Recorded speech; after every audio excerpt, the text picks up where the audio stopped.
As I headed up to help lead worship, I told my husband Eric, I forgot that today is the day for Crescendo commitment, so pray about it and put the envelope in the offering.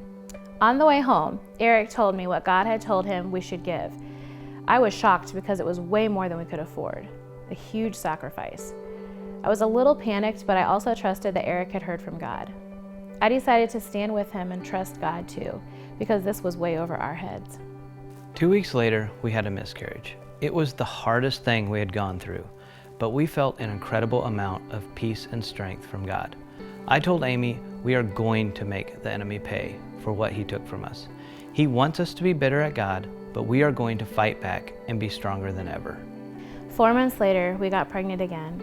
During this pregnancy, I had many complications, but Dallas was born seemingly perfect.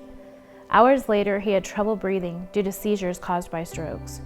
We sat there watching our son on a ventilator, and it was really hard to not question why. You give and you'll be given more, right? Were we doing it wrong? Here we were, giving to the point of hurting.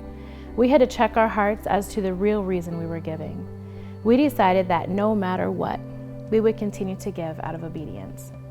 We asked our family and friends to pray. We had an overwhelming response of prayer support that we couldn't believe. We saw progress in Dallas every single day. This is where giving to Crescendo really became a challenge. As the bills started to pile up, we really had to trust that God would get us through. There were weeks where we gave more to Crescendo than we had in the bank, but we knew that God would be faithful. By 6 months, Dallas was completely off all seizure medication and hasn't had a seizure since. The last visit to his neurologist was so encouraging. They want to do more tests simply to see what they can learn from him. We wanted to shout, "It's called healing!"